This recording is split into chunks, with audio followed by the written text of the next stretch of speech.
이스라엘이여, 너는 행복한 사람이로다. 아멘. 오늘은 사사기 14번째 시간입니다. 기드온을 큰 용사로 부르신 하나님께서 기드온과 더불어 싸울 사람들을 나팔을 불러 소집을 했는데 길리앗산에 모인 군사의 수가 32,000명이었습니다.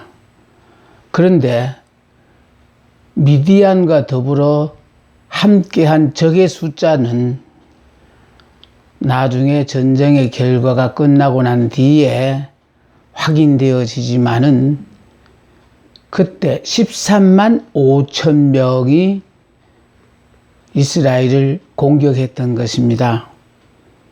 그런데 13만 5천 명과 더불어 싸우기에는 기드온의 3만 2천 명이 절대 부족했음에도 하나님은 두려워 떠는 자는 집으로 돌아가라 해서 3만 2천 명 중에 2만 2천 명을 집으로 돌려보내고 10,000명을 선택했습니다. 10,000명이 들어서 13만 5천을 상대한다는 것은 더욱 버거운 일인데도 하나님은 너를 따르는 무리가 아직도 많으니 하면서 그 10,000명 중에도 물먹는 모습에 따라서 사람을 구분하여 세우시고 9,700명은 집으로 돌려보내고 300명만을 뽑아서 이 300명을 통하여 미디안 족속들을 쳐부시기로 하나님은 작정하셨습니다.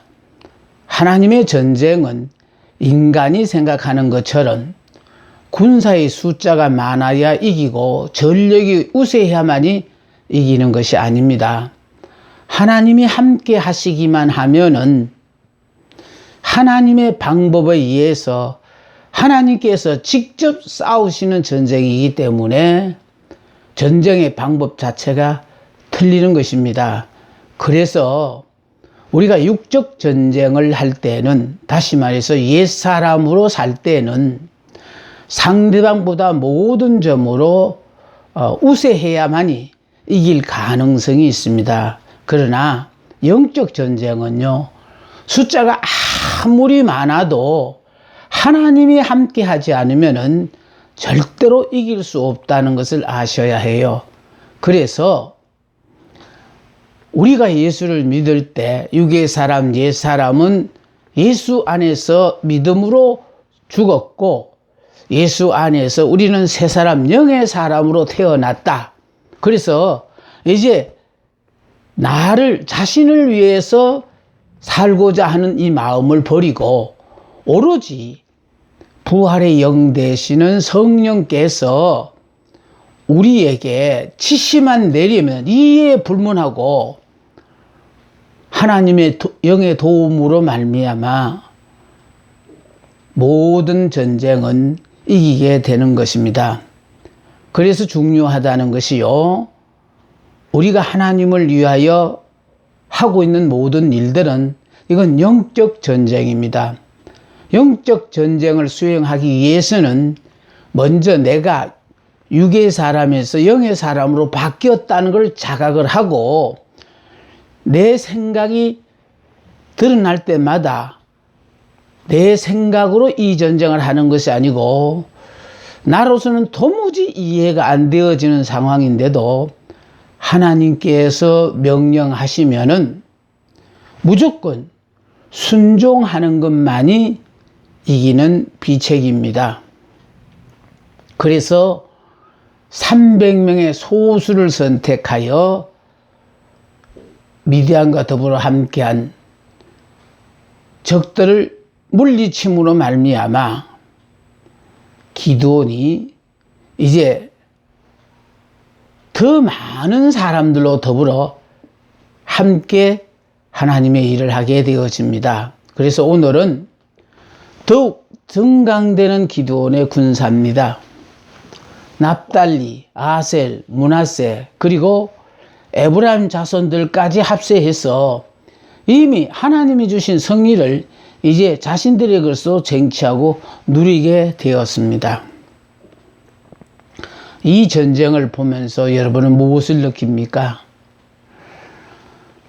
군사의 숫자가 많고 전력이 우세한 것이 이기는 것이 아니다. 하나님이 함께 하시고 하나님이 함께 하시되 우리가 하나님의 명령을 이해되는 것만, 내게 유리한 것만 받아들이는 것이 아니고 이해에 불문하고 무조건 순종하기만 하면은 그 결과에 있어서 이렇게 대승을 하게 되어진다는 것을 본인의 삶을 통하여 그것을 체득해 가는 거예요. 그래서 우리가 믿는 이 하나님이, 우리가 예수를 믿는 그 순간에 이분이 나의 머리가 되셔서 나의 생명이 되셔서 이분이 내게 명령하시는 모든 말씀은 우리는 무조건 하고요, 이에 불문하고 순종만 하기만 하면은 그 전쟁의 결과는 하나님의 것이 되어지는 거예요. 내 것이 아니에요. 그런데 우리는 이런 전쟁을 하면서도 내게 어떤 유익이 있느냐를 생각하다가 보니까 영적 전쟁을 제대로 감당하지를 못하는 것입니다. 결과 미디안의 두 왕 세바와 살문나를 죽였습니다. 이때 세바와 살문나가 갈골이 있는데 동방 사람의 모든 군대 중에 칼든 자 12만 명이 죽었고, 보세요. 300명이 들어가서 기드온의 신호에 맞춰서 곳곳에서 항아리를 깨고 횃불을 들고 함성을 질렀을 때에 저들끼리 자중진화를 일으켰어. 아니 300명의 이 용사들이 칼을 들고 적을 무찌른 것이 아니에요. 한밤중에 자다가 막 요라는 소리에 깨어서 보니 적이 지금 자기들의 진에 침입했다라는, 그러니까 지금 아군인지 적군인지도 구분하지 못하고 저것끼리 자중진화를 일으키면서 12만 명이 죽었다라는 거예요. 우리의 생각으로서는 도무지 이해가 안 되어지는 전과죠. 그래서 여기 칼든 자 12만 명이 죽었고 그 남은 15,000명 가량은 그들을 따라와서 거기 있더라 했잖아요. 그러니까 이 숫자를 들어가면은 13만 5천이에요. 그러니까 이 13만 5천이 계곡에 있는데 3만 2천 명이 내려다 보니까 자기들보다도 압도적으로 많은 그 숫자에 질리는데 군사를 불러 모았더니 3만 2천 명인데 이 3만 2천 명으로서도 태부족한데 하나님은 너를 따르는 무리가 많은 적 집으로 돌려보내라는 거예요. 예? 그래서 결과적으로 두려워 떠는 자는 집으로 돌아가라. 그래서 두려워 떤다는 자체가요, 영적 전쟁에 있어서 두려워 떤다는 것은 하나님을 안 믿는다라는 뜻이에요. 우리가 하나님을 믿으면은요, 하나님은 우리 마음을 강하고 담대하게 해 주셔서 앞에 적을 보는 게 아니고 하나님을 보는 거예요. 하나님을. 지금 우리의 눈에 뭐가 보이느냐가 참 중요합니다. 그래서 미디안 두 왕 세바와 살문나를 사로잡고 그 온 진영을 격파하니라. 그래서 기드온의 300명의 용사들이 이 전쟁을 성리케 했다라는 것이죠. 그런데 재미로운 건요, 이렇게 큰 위기의 순간에 직면하여 이제 내 주변에 있는 사람들이 나에게 어떤 반응을 보이느냐, 이거 굉장히 중요한 거거든요. 그래서 이 말씀을 준비했습니다. 이래서 기드온이 이겨서 계속하여 적을 추격하는데, 여기 지금 에브라임 사람들은요, 네가 미디안과 싸우러 갈 때에 우리를 부르지 아니하였으니 보십시오. 기드온이 이렇게 세 성을 이루면서 계속하여 추격하니까 그제서 나타나서 하는 얘기가 우리를 부르지 아니하였으니 안 불렀다는 거 트집을 잡는 거예요. 이런 사람은요 부르면 내 몰래라 할 사람입니다. 우리를 이같이 대접하면 어찌 됨이냐 하고 크게 다투는지라. 그래서 항상 무슨 일이 있으면요 그 일의 결과에 따라서 반응을 보이는 여러 가지 모습을 우리가 보게 되거든요. 자, 에브라임 사람도 그런 반응을 보였어요.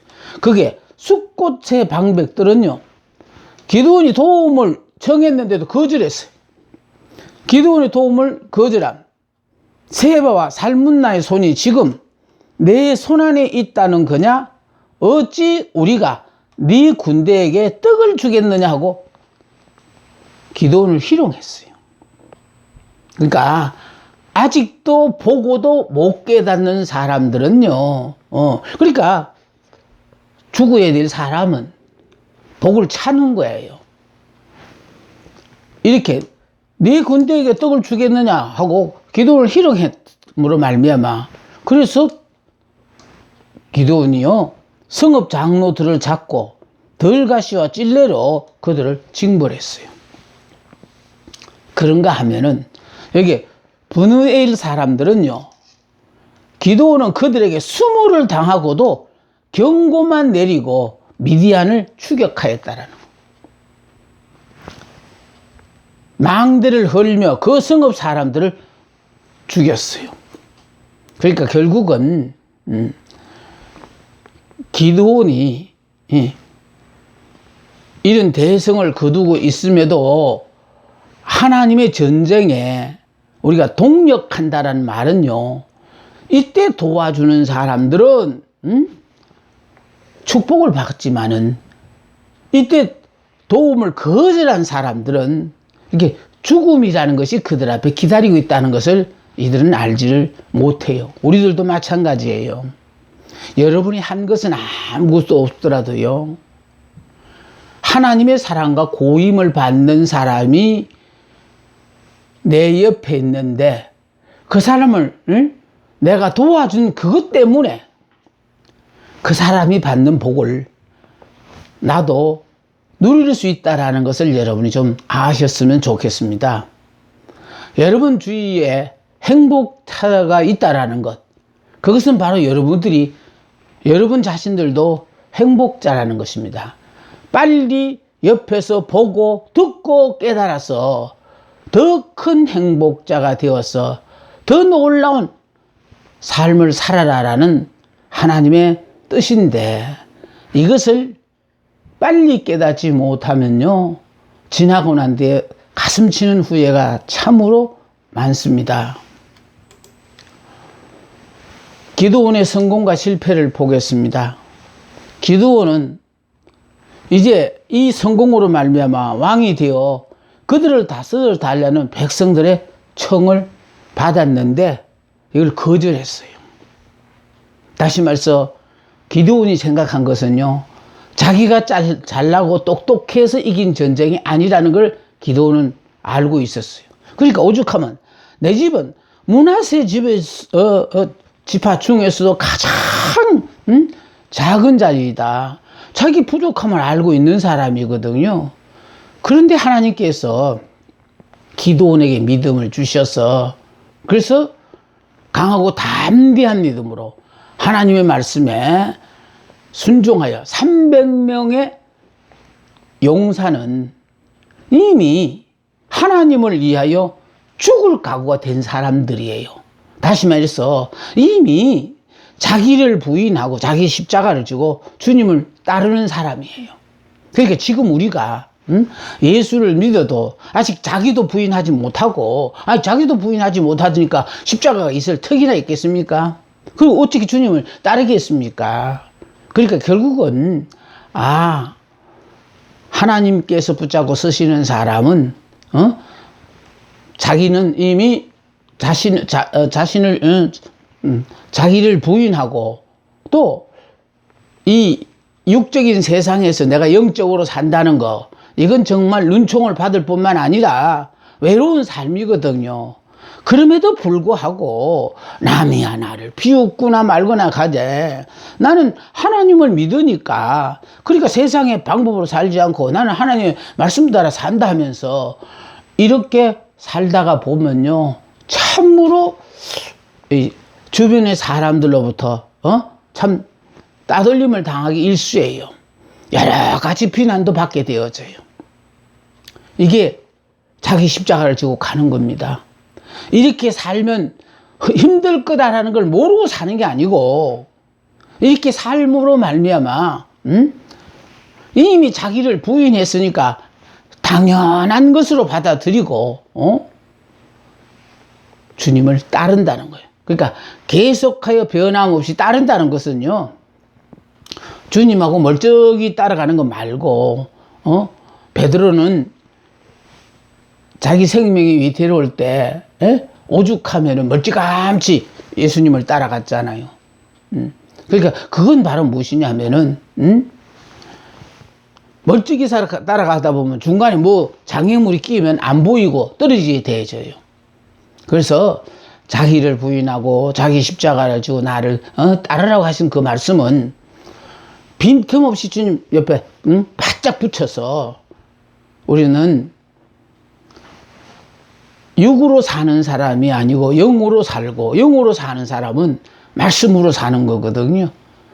육의 사람은 좋은 환경에서 누릴 거 다 누리면서 그걸 행복이라고 그러고 살고, 영의 사람은요, 환경과는 전혀 상관없어요. 하나님이 나와 함께 하니까 환경을 초월하는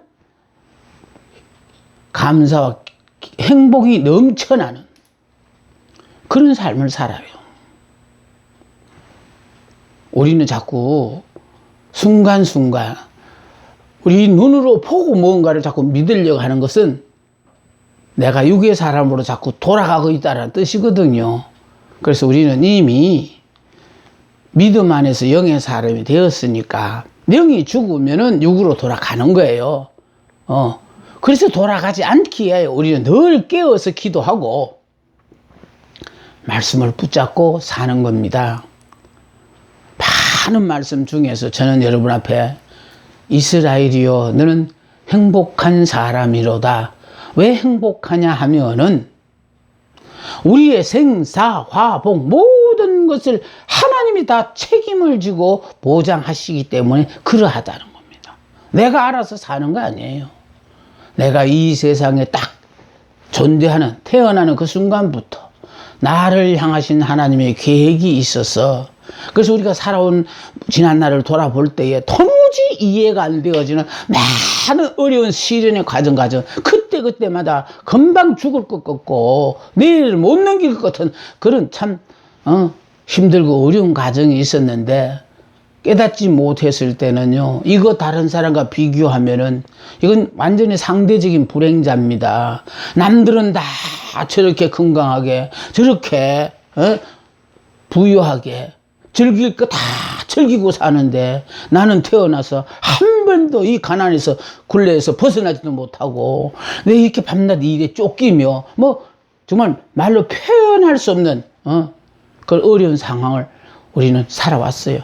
그때마다 우리는 글쎄 불행자인 줄 알고 늘 하나님 앞에 불평하고 원망했는데, 성령이 우리에게 어느 순간에 깨닫게 해 주시면은요, 지나간 그 힘들고 어려운 세월이 있었으니 오늘의 이 평안한, 그러니까 모두가 인정하는 그런 평안이 아니고요, 조금만 그전보다도 생활에 여유만 생기도 기쁘고 즐겁고 행복해요. 그때는 그렇게 살려고 몸부림을 쳐도 못 살았는데 요사이는 그렇게 애쓰고 수고하지 않아도 일상적인 일로 이렇게 살아가는구나 할 때마다 정말 감사가 넘쳐나요. 그래서 십자가의 고통을 접은 사람만이 부활의 감격을 아는 거거든요. 그래서 우리가 죄를 지었기 때문에 힘들고 어려운 삶을 하나님 우리에게 허락하신 거 아니에요. 그 힘들고 어려운 삶을 통하여 결국은 오늘의 기쁘고 행복함을 안다라는 거예요. 그러니까 고통만 겪으면요 기쁨을 몰라요. 또 고통도 겪어보고 기쁨도 알아야 돼요. 이럴 때 이게 일체의 삶의 비결을 터득하는 거거든요. 십자가의 고통도 알아야 되고 부활의 감격도 알아야만 일체의 삶의 비결을 터득하는 겁니다. 그런데 특히 믿음의 사람에게는요 항상 육적인 것으로는 풍족하게 허락하시지를 않아요.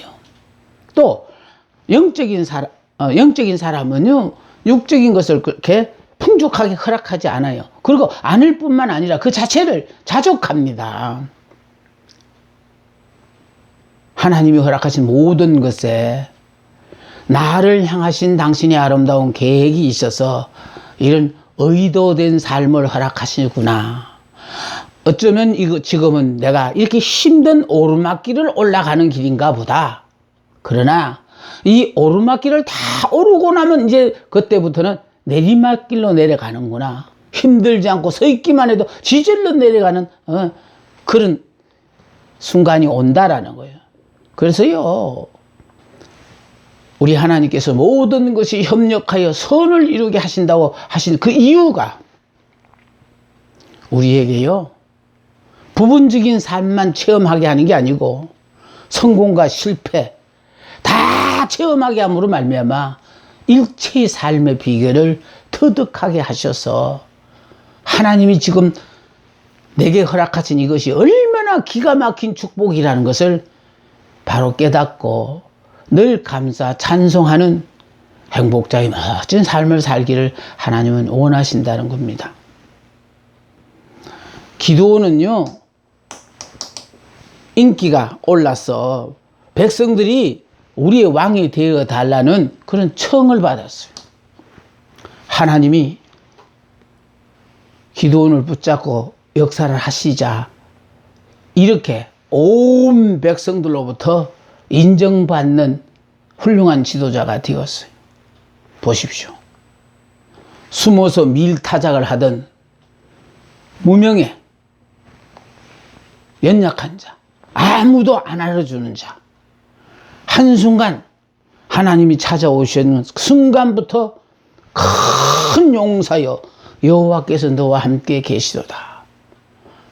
그때부터 하나님의 장중에 붙잡혀서 이렇게까지 하나님이 기도원을 높이 들어 쓰시고 계신다는 거예요.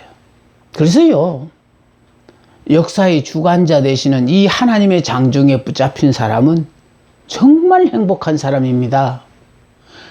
이분이 앞으로 나를 어디에 어떻게 세울지 우리는 모릅니다. 그러나 하나님은 우리를 부르시는 순간부터 당신의 계획하에서 우리가 이미 나 아니면 아무도 쓸 수 없는 그 자리에 서야 될 운명을 타고난 사람들이에요.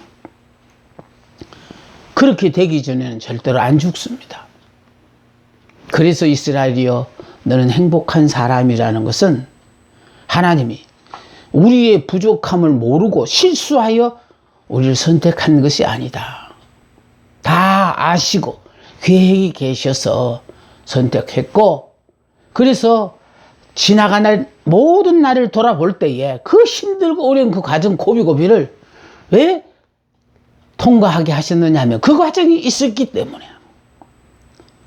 앞으로 펼쳐지는 적은 하나님의 축복에도 그저 입으로 표현할 수 없는 감사가 터지는 거예요. 그러니까 결국은요 얼마나 많은 축복을 받아놓고 내가 누리느냐의 행복이 있는 것이 아니고 오늘 내가 이렇게 살아서 건강하게 있다는 이 자체가 이게 굉장히 큰 축복인 것을 깨달아요. 그러니까요 아무리 말씀을 많이 알고 잘 가르친다 손 치더라도 건강이 뒷받침해 주지 않는다면 이런 시간도 못 갖잖아요. 그런데 문제는요 오늘까지 살게 하셨고 이 순간에 건강하게 해 주셔서 이처럼 내가 살아 있음으로 말미암아 내가 만난 그 하나님을 뒤따라오는 모든 분들에게 나는 이런 하나님을 경험하고 왔습니다. 그러니까 혹시 여러분 중에 이런 하나님을 아직 경험하지 못하신 분은 저 이야기를 남의 이야기로 듣지 마시고 나의 하나님으로 받아들여서 결국은 받아들이게 될 때 여러분 인생에 참으로 놀라운 역사가 나타나는 거거든요. 그러니까 왜 오늘도 훌륭한 성공한 사람을 우리에게 보여주느냐. 오늘 본문의 기드온처럼 무명의 기드온을 찾아오셔서 이렇게 하나님이 장중에 붙잡고 역사를 하시니까 이렇게 우리의 왕이 되어 달라고 하고 이렇게 온 백성들에게 칭송을 받는 이런 큰 용사로 세우듯이 우리를 통해서 하나님께서 기드온과 같이 한 시대 역사의 주인공으로 붙잡고 쓰실 계획이 계시니까 여러분이 이 강의를 듣는다, 저는 그렇게 생각해요. 제가 지금 이 강의를 하면서 이런 말을 미리 여러분께 전해야지 해서 생각하고 하는 거 아닙니다. 저는 철저하게 원고를 준비해 놔놓고 이 원고에 집중해서 성령이 그 순간마다 어떻게 역사를 하는지 나도 모릅니다. 그런데 하다가 보면은 내가 생각했던 길하고는 전혀 상관없는 길을 통하여 하나님 나를 끌고 가시는 것을 나는 늘 매 시간마다 경험하거든요. 하나님의 장중에 붙잡히면은 새 역사의 주인공이 됩니다. 백성들의 요구가 잘못된 것임을 알고 하나님만이 왕이 되심을 깨우쳐 주었어요. 그렇습니다. 모두가 우리의 왕이 되어 달라고 하면은 자기가 잘나고 똑똑한 능력이 있는 줄로 착각하고 그래 이제서 알아주는구나 하고 왕의 자리에 덥석 앉고자 하는 사람들이 참 많습니다. 그런데 백성들의 요구가 잘못됐다는 거예요. 그러니까 이스라엘의 왕은 여호와 하나님 한 분뿐이에요. 그런데 이 백성들이 지금 요구가 잘못된 것은 여호와 하나님이 그들의 왕이신데 이 여호와 하나님이 영이시다 안 보이니까 그래서 눈에 보이는 왕을 요구하는 그 마음을 우리가 여기서 읽을 수가 있어요. 기드온을 우리의 왕이 되게 해달라는 말은 눈에 보인 인간왕을 세워달라라는 그런 호소가 여기에 숨겨져 있습니다. 기드온이 왕의 지위를 거절한 것은 민족을 위기에서 구원하는 것 이상으로 어려운 일이었다. 모든 것이 다 그냥 열려 있어요. 그냥 성랑만 하면 되는 거예요.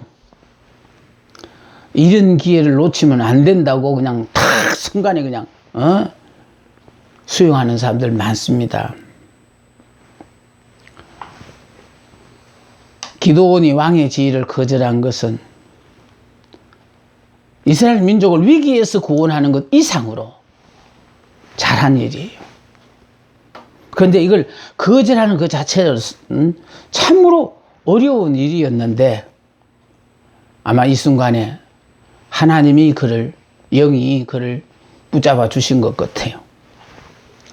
우리는요, 마음속으로 이렇게 하겠다라고 결심을 했다가도 내가 그렇게 행동으로 옮기려는 순간에 성령이 안 도와주면은 못합니다.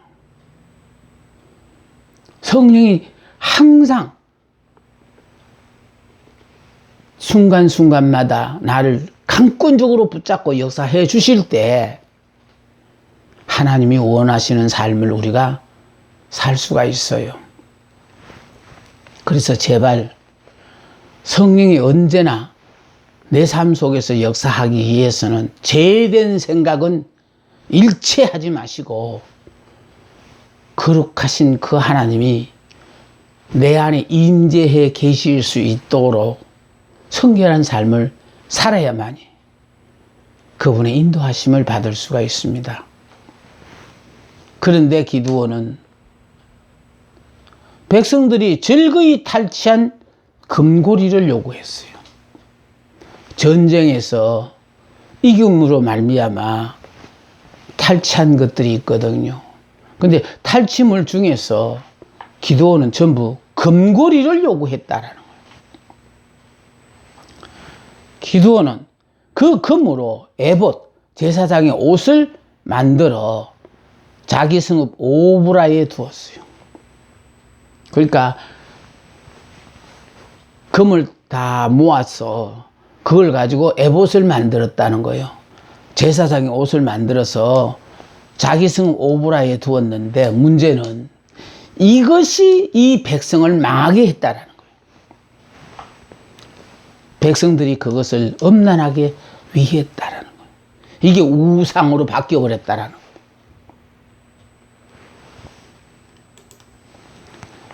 기드온이 승리한 날에 모든 것을 하나님께 돌리지 않고 한 가지를 요구한 것, 다시 말해서 금과 관계되어지는 것은 가지고 오라고 해가지고 금고리를 모아서 결과적으로 에봇을 만들었다는 것. 그것을 에봇을 만들어 자기 성읍에 둔 것은 큰 잘못이었다. 당시 대제사장은 실로에 있었거든요. 기드온이 이러한 범죄를 저질렀기 때문에 이스라엘은 다시 배교의 길을 걷게 됩니다. 그러니까 보십시오. 승리할 때는 좋았는데 한순간 정신 안 차리면은 기드온이 이렇게 하나님을 배교하게 만드는 것처럼 기드온이 왕이 되기를 거절했지만 실제로는 이미 정권과 교권을 다 주장하게 되었어요. 다시 말해서 정치와 종교를 다 혼자서 주무르게 되어졌다라는 거예요. 그러니까 정치와 종교를 혼자서 주관하다가 보니까 문제는요, 오죽하면은 사무엘 선지자를 세웠을 때에 제사는 다시 말해서 교권은 사무엘이, 사울은 왕이니까 정권을, 다시 말해 정권과 교권을 이렇게 분리했거든요. 그런데 이미 기드온에게는 정권과 교권을 이미 다 주장하게 되어 있어요. 이름만 왕이라고 안 부를 뿐이지 그런 권력을 가지고 행사하고 있다라는 것입니다. 그의 사생활 보세요. 하나님의 뜻을 거역하고 많은 아내와 첩을 두었어요. 성경에 보면요, 왕은 처첩을 두지 말라고 했어요. 많은 처첩을 두지 말라고 했어요. 정욕적으로 치우쳐